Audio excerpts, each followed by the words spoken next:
bit about how this came together. We played in separate bands, learned about each other, and just rocked out together after, about 10 years of knowing each other? Yeah, but something like that. Dave was in a band called Muffin, and I became a member of Muffin. This would be about 2 years ago, and that's kind of the first time we'd really played in bands together. And Stavros was in Muffin as well. Yeah. And so basically the extension of the band and how it kind of all came together, Rob and I played in a cover band about 5-6 years ago. And Rob is your drummer, just Rob is the drummer, yes. Rob Hasse. And we played in a cover band, about 5-6 years ago. And that's how we met. And so we hadn't really done anything since, but, remained friends and all that. And essentially Sean's connection to the band was Dave and I were playing in a Judas Priest tribute called Judas Rising a couple years ago, and Sean was basically in that fold. He had basically applied to an ad in the paper or whatever it was, and that's how we met Sean, and so that's kind of the connection there. So over the years we partially played together, but one thing led to another, and next thing you know, basically Judas Rising sort of we ended up all coming from that, or three of us came from that, and talking about doing the original side of the creative element that we all have burning in us, if you will, and that it kind of became a natural thing. Dave and I had talked over the years, briefly. Yeah, dude, it'd be great to work with you and this and that, all that, kind of fun stuff. You don't really give it a lot of thought, but we had the opportunity to do it, and what the hell? There you go. Yeah, so all blended. And so this was a fairly recent thing that you guys obviously came together with. Mm-hmm. Yep. Yeah. Now, you play bass on this one, but I've seen you play quite a variety. Tell me, first of all, some of the bands that you're known for, because a few of them are fairly known to a certain niche. So maybe let's give a bit of credibility there. Give me a bit of your history there. Okay, so I guess going back, I was playing in kind of a thrash crossover band called Spugor. You got to say it properly. Spugor! Okay, I'll leave that to you, because clearly I can't compete with that. But that was the band, and that started up around 2006. Kind of, local band, but we got a bit of traction here and there, and if you will, kind of a semi well respected band, if you will. But that's where all that started, and then through Spugor, we sort of ended up in Pile Driver, or the Exalted Pile Driver as it's known as well, and that's a band that actually Spugor ended up being a backing band too. Essentially it's a singer flip is what it became.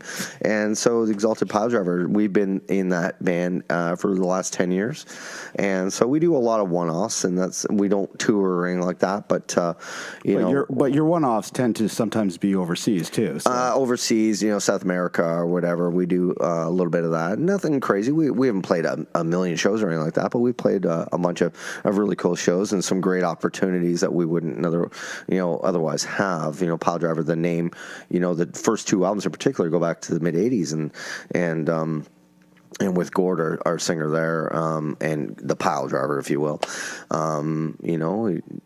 just kind of worked out that we ended up being in his band, and we've been fortunate enough to get the opportunity to play throughout the world. And now, when you were in Spugor, rhythm lead? It was only one guitar, so it's only okay. In Exalted, you're same, and you're on bass now. And you told me this before, when you and everybody came around, you kind of felt that's where you needed to be on this one. Yeah, actually, we did talk about that. That's right.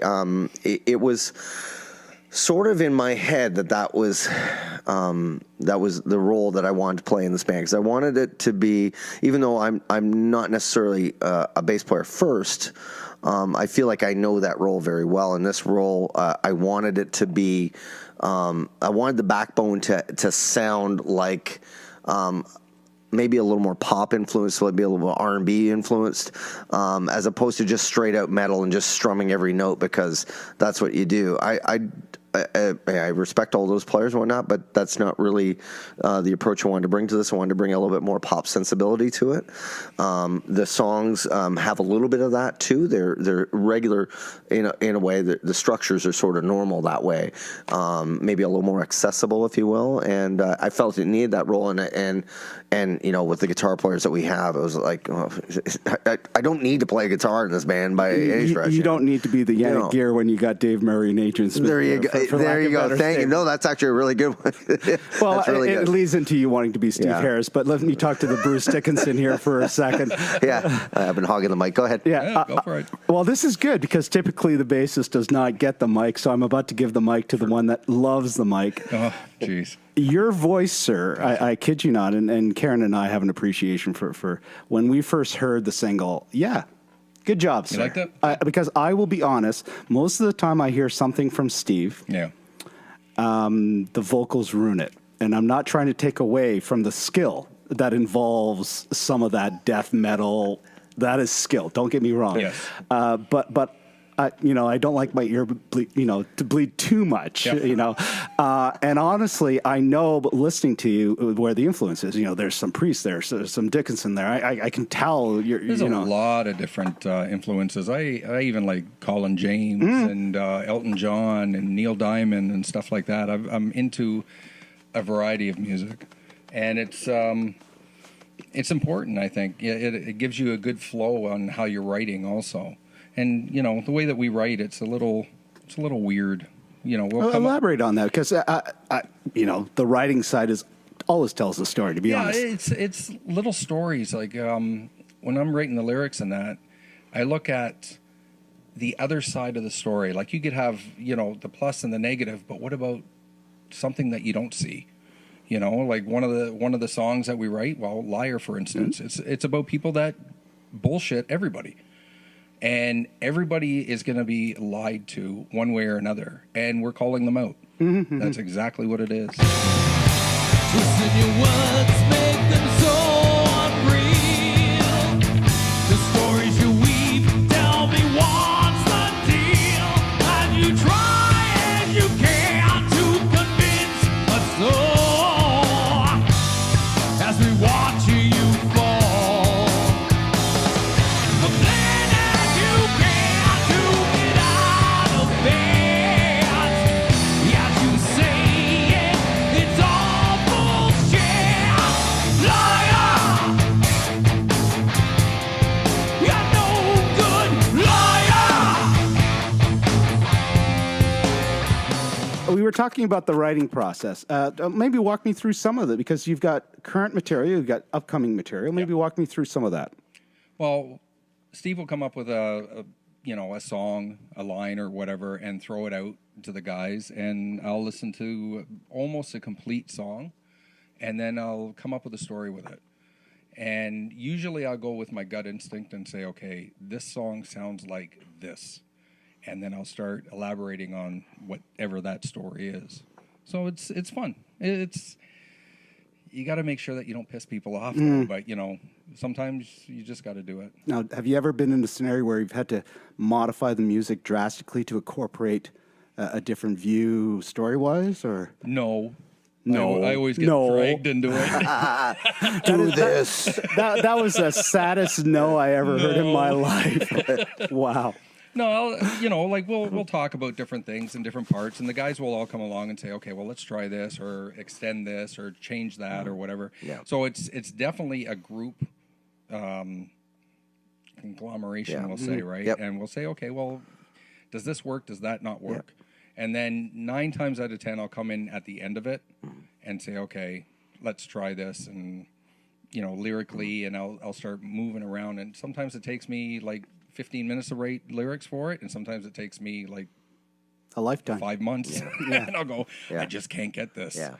So, do you think, and none of us are young people, let's be blunt about it. Yep. Do you think the maturity of the team kind of plays into it to a degree? Like, you've all obviously seen decades, for lack of better terms, of experience. So I would say that's probably been a good factor for us.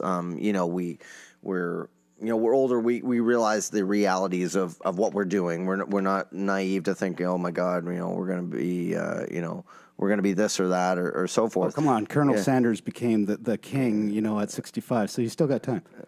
Okay, well, okay, because it's a couple of years, anyways.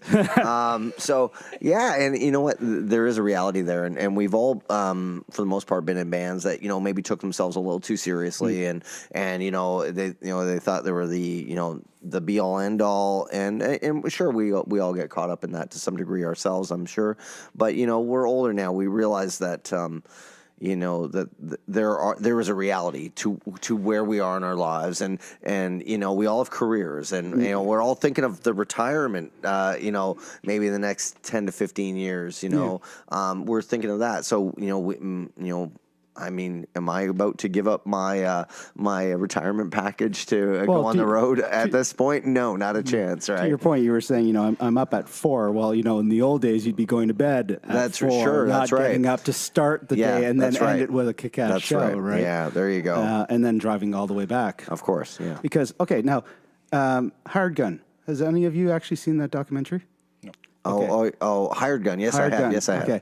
You gotta. Yeah. And I bring this up because it reminds me of the reality of the lack of a better term, the 1% of music. The remaining 99 that your gear is being slugged around in your car. You're going to be loading, unloading, blah blah blah blah blah. There's no crew. The list goes on, and then that documentary just to me.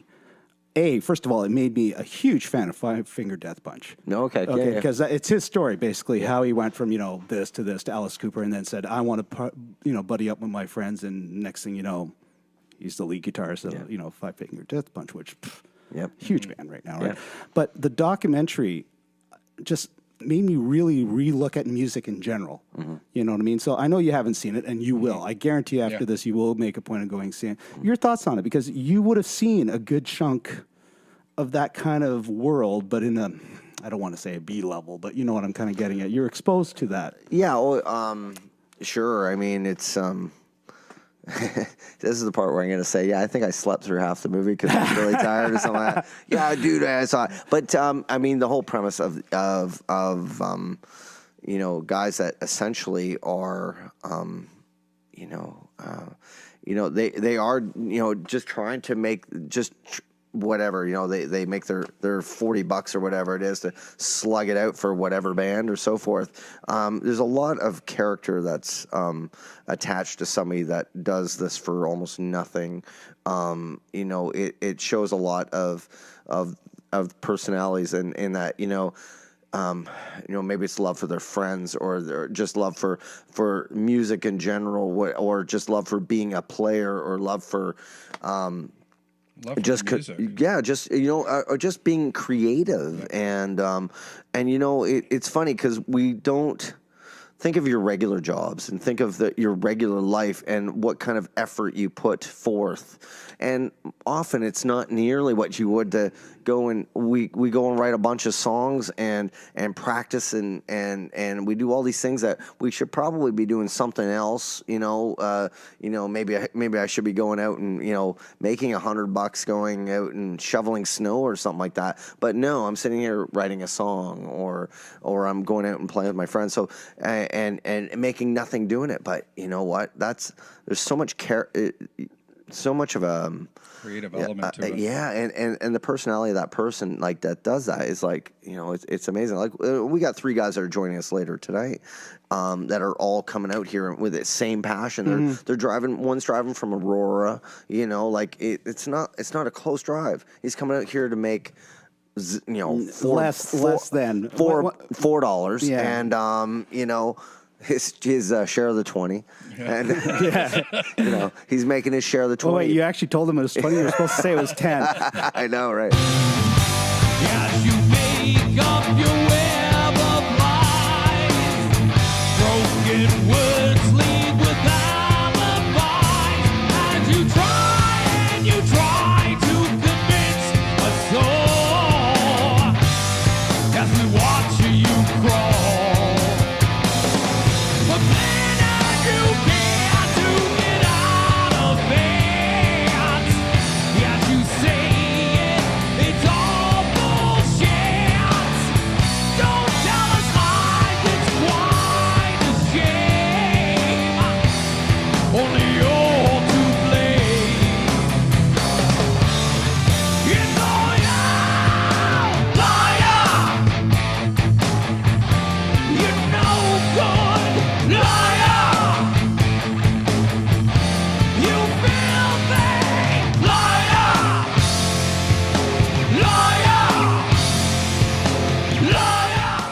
for the love of Yeah. the music and the creativity and everything like that. Yeah. With myself, when I started getting into the music, I was so shy. Mm. I couldn't talk to people. I still can't usually on stage or anything like that, but I have a voice and I want to say something, and that's I'm glad that I have creative partners to have that platform to say something. I've taken acting lessons, I've taken vocal lessons and all that stuff, and everything integrates on stage. You get into the audience, you have that feel and everything like that, and that's such I won't say a turn on, but it's such a good Yes, it is. feeling. Well, it's also a connector. Yeah.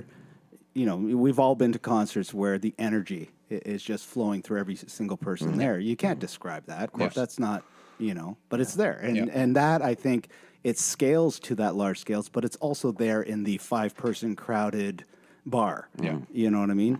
The realities, as you say, financially, you're not doing it for the money. You can't. It's like same thing when I do this stuff. This is the passion project. The day job pays the bills, and the passion project basically keeps you sane, Yeah. for lack of a better That's term. right, Right? yeah. And especially as we get older. I don't want to say we all went through a midlife crisis because some of us went through multiple, but you got everybody. Some of us. Some of is us. the word "some" like? What are you like looking at me for? all, Yeah, all exactly. 8 of us. Anyways, go ahead. Well, that's why he's got such good lyrics, right? Because you got to have that experience, right? I've done nothing in my life. I don't know what to write. right. It doesn't work that way, Learn how to right? dance too, There you go. when you look at this collection, because like I said, we've talked obviously about how we got to this point where years and years of trying this or whatnot. Yeah. Does it feel like home finally? Like you've gone through a lot of bands, you've gone Sure. through a lot of experiences. Does this one feel like it's been waiting for you, or is it just another project? And I'm not trying to diminish that statement. No. You want to start? Or I'll go ahead. For me, I like releasing something and having the masses listen to it and then getting feedback, whether it's good, bad, or indifferent. I like to hear what people have to say about the songs or what that song means to that person. For me, I'm writing about something, but it could mean something completely different to the other person. And I'm going, okay, well, this is fun. This is something for me to say. The older I get, the more I have to say, unfortunately. But people start gravitating towards the lyrics and everything, and I'm going, okay, cool. And you need that heavy punch, and this is why I'm really proud to be working with these guys because they got the heavy punch. They do have the heavy punch, and like going back to that, in your particular case, the vocals ain't rooting that heavy punch. If you follow my gist, Yes. because I've seen that happen way too often. Yeah. It's one thing to be stellar with an instrument; it's another thing for you to be the instrument. If you follow my gist, not to take away from musicians in general, but Yep. the vocals, there's nothing plugged into you to pull off vocals. It's you. Yeah. Yeah. We're obviously short on time. You guys are about to set up. Anything you want to add? Well, because I'm selfish. Oh, selfish for it, away. dude. This is all Go about for the it. selfish. Well, I was just gonna say, so going back to the other bands and whatnot, I think we have value in everything we do, whether or not it's the older bands or newer bands. Muffin sure was an excellent band, and some excellent people in that band as well. I'm certainly even Spugor and Pile Driver and older bands like I was in a band called Spin Dog basically in my college years, and we played a bunch of cool shows, and I still have some and my brother was in that band too, and so I find validity in everything that I've been a part of musically, and I would never diminish what they've done. So for me to say I'm home, I wouldn't say that. It was a loaded question. I'll give you that. Yeah. I wouldn't say that because I totally respect everything I've been in. But I'll tell you, I love this band. I love this band. I love the guys in this band. They're all excellent at what they do, and they all contribute. And it's been a pleasure. So far, we're about a year and a half in since and this is still an early band. We're right now putting together our debut album, if you will. And that's coming together probably for a late summer, early fall release. And so we're excited, and that's all new material. That's all stuff that we've never recorded, and released before. We did the EP, which we would like to think had given us a nice start. We proud of those songs. There's some even now we sometimes look in hindsight and go that wasn't so good or whatnot. I think we all do, right? And every song on that EP I still really like. Yeah. And I know we haven't gotten to the hindsight portion too much yet. Liar is sort of in the hindsight right now, and Liar I think is a fantastic track, and a pretty good video as well. Hey, thanks. Yeah, there's the plug. Thanks. All right, okay.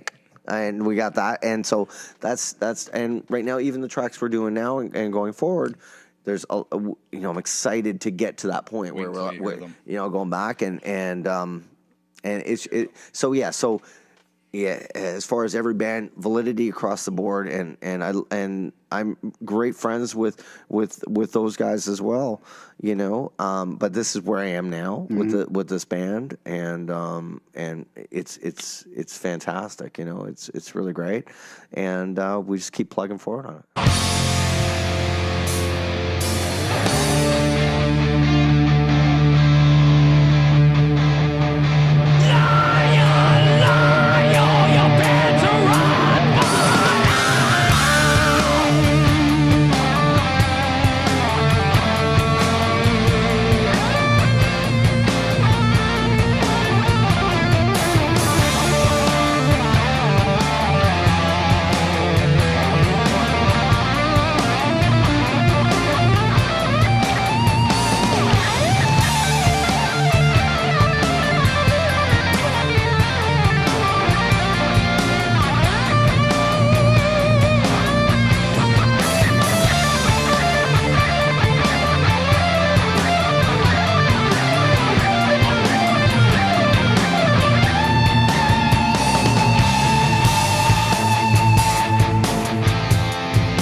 Having fun with it, and we're having a good time, and that's the thing. And I think that's kind of what I'm getting at. Like, I get to see you guys live later tonight, but I can see it in the conversations that I've had with you. I can see it in the lyrics. I can see it in the music. The fun is there. I can definitely pick up on that. It's not a orchestrated, oh my God, we got to sludge through to get this done. I'm pretty sure there was very little struggle in most of that stuff other than personalities. No, the personalities, believe it or not, we're all so there you go. Straight right out. Imagine that. No struggle to be creative. What a concept. We're constantly laughing in the studio all the time. Yeah. And we do push ourselves. So as far as the struggle to be creative, yes. Of course, we want to better. We listen back and we go, ooh, that bass line, no, it's not. That wasn't so hot. Maybe I'll redo that again. Think about something a little different. Try to think outside the box. Dave, we know. It's funny. We were demoing a track the other night, and same thing. It's a track we were talking about how some take ages. Well, that's a track that goes back a year and a half. That goes back to the very early demos, and only now I think Dave's finally settled on a lyric for it. It's not going to make the next record because it's too late. Because I was pushed. I said, Dave, come over and do some demos. You got 2 days to write the lyrics for that song, and sure enough, it actually turned out to be really good. So and that's just the demo version. Of course, we'll probably elaborate on that and go from there. But he's found that pocket. Well, it sounds like it would be the first song that I would hear on the next album. Perhaps. Maybe. Yes. Maybe. Yeah, it could be like a deep buried album track or something like that. We might do a Journey song. Who knows? We might. Are you going to detune it? Hey, there's some good Journey tunes. Are you going to detune it, though? We're not playing Open Arms, just so you know. What? No. What are you talking about? No. I got my ideas of Journey tunes. We're not doing Open Arms. Oh, Open Arms is great. From Heavy Metal. That was a good movie, too. A stellar movie. It was. Oh, yes. I think I fell asleep during that one. You too. fell asleep. I'm really bad at staying awake. Okay, during so movies. I'll leave it with this. Both you have to be awake and listen to Hired Gun, because I got to say, as a documentary in the music industry, it's one of the best ones I've seen in a very long time. Yeah. So I know you'll both appreciate it. Reintroduce yourself. Dave Barrett. Steve McPherson. And you are with? Superchucker. Listen, your words make them